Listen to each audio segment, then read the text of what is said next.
Hello दोस्तों, स्वागत है आपका एक बार फिर से आपके प्यारे यूट्यूब चैनल पर। और आज हम देखने वाले हैं chapter 9 some application of trigonometry में यूज़ होने वाले कुछ इंपॉर्टेंट टर्म्स जैसे कि angle of depression, angle of elevation, इस सब का मीनिंग क्या होता है और इसमें यूज़ होने वाले कुछ और इम्पॉर्टेंट कॉन्सेप्ट्स।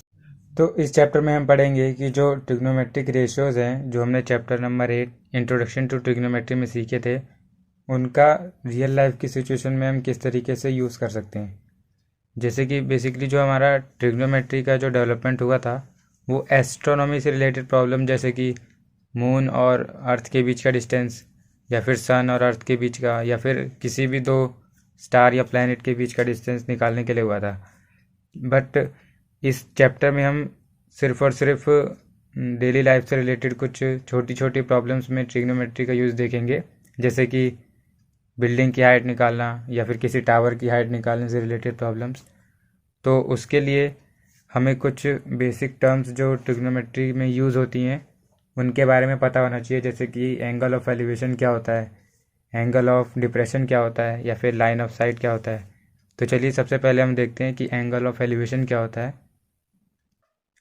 तो इसमें देखिए जैसे कि ये हमारी एक टावर है और ये उसका टॉप वाला पॉइंट है, और यहाँ पे एक छोटा सा बॉय खड़ा है और ये इससे कुछ दूरी पे खड़ा है इसके फीट से।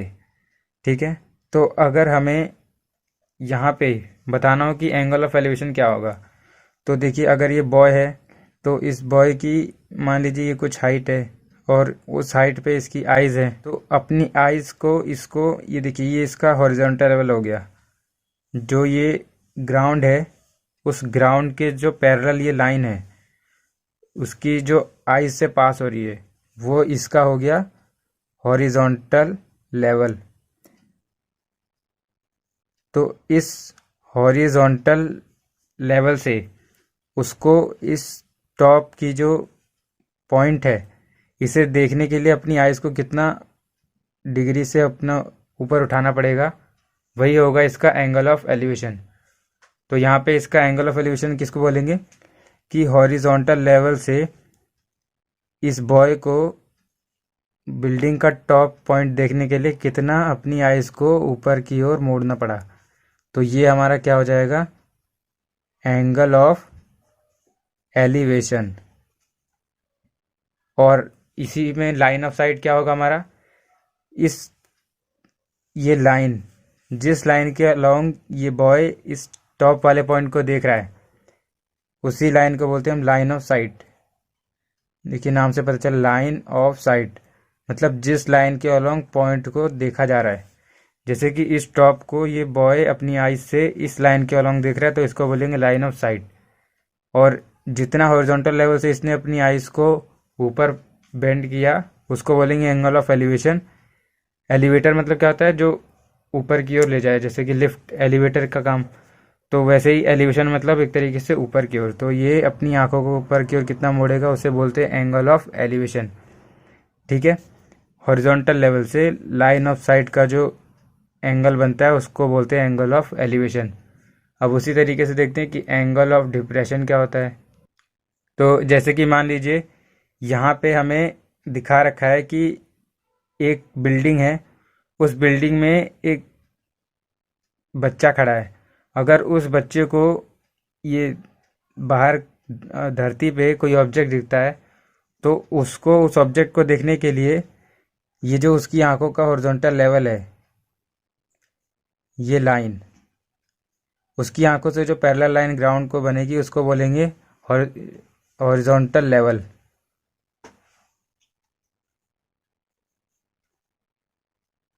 तो इस हॉरिजॉन्टल लेवल से इस बॉय को ये ऑब्जेक्ट देखने के लिए जितना अपनी आंखों को नीचे की तरफ बेंड करना पड़ेगा उसको बोलेंगे एंगल ऑफ डिप्रेशन।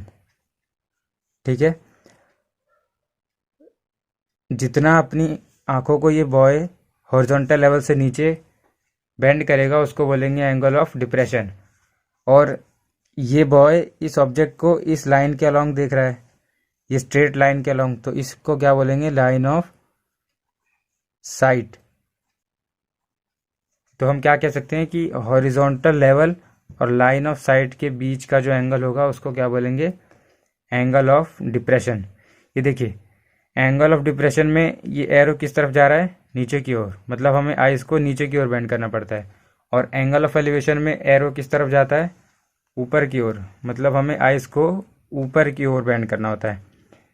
इसी तरीके से अगर हम देखें जो एनसीईआरटी में कुछ पिक्चर्स दी हुई हैं उसके हिसाब से, तो देखिए जैसे कि अगर हमारी ये बिल्डिंग है तो इस बिल्डिंग में अगर ये बॉय है तो इस बॉय को अपनी हाइट के बराबर ये जो लाइन है इसकी आंखों से पास करते हुए ये होगा इसका हॉरिजॉन्टल लेवल। तो इस हॉरिजॉन्टल लेवल से इस बॉय को अपनी आइज को जितना ऊपर की ओर उठाना पड़ा ताकि इस टॉप पॉइंट को देख पाए उसको बोलेंगे एंगल ऑफ एलिवेशन। और जिस लाइन के अलॉन्ग ये बॉय इस टॉप पॉइंट को देख रहा है उसे बोलेंगे लाइन ऑफ साइट। सिमिलरली अगर हम काइट का एग्जांपल ले तो अगर ये बॉय जो है इस काइट को देख रहा है तो काइट का जो एंगल ऑफ एलिवेशन होगा वो होगा जो आंखों और काइट के बीच की जो लाइन है, लाइन ऑफ साइट, उसका और जो आंखों के साथ जो हॉरिजॉन्टल लेवल है ग्राउंड का उसके बीच का एंगल, तो उसको क्या बोलेंगे हम, एंगल ऑफ एलिवेशन। उसी तरीके से अगर हम एंगल ऑफ डिप्रेशन को देखें तो एंगल ऑफ डिप्रेशन में हमारा क्या होगा कि जैसे अगर ये लड़की है इसको बिल्डिंग से किसी ऑब्जेक्ट को नीचे की तरफ देखना है तो इस आंखों के लेवल से इसको जितना अपनी आइज को बेंड करना होगा उसको बोलेंगे एंगल ऑफ डिप्रेशन।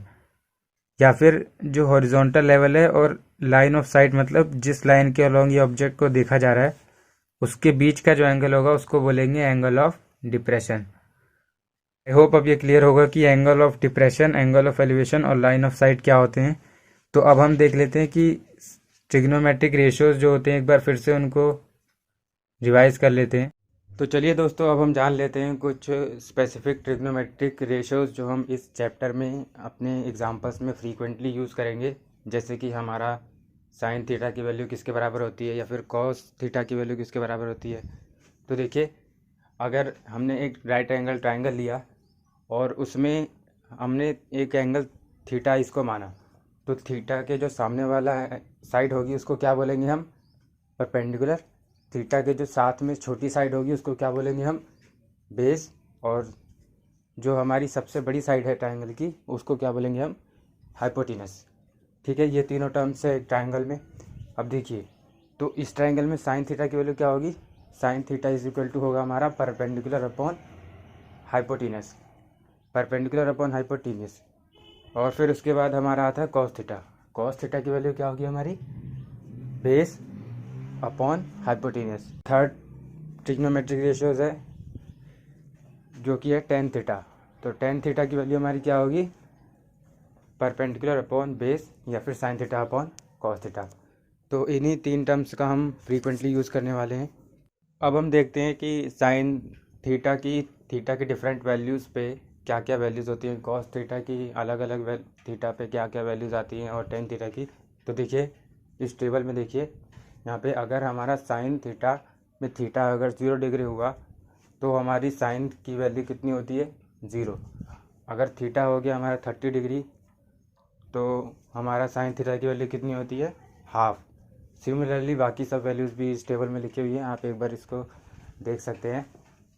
तो चलिए दोस्तों इसी के साथ हम इस लेक्चर को एंड करते हैं और नेक्स्ट लेक्चर में हम मिलेंगे एक्सरसाइज 9.1 के क्वेश्चंस के डिस्कशन के साथ।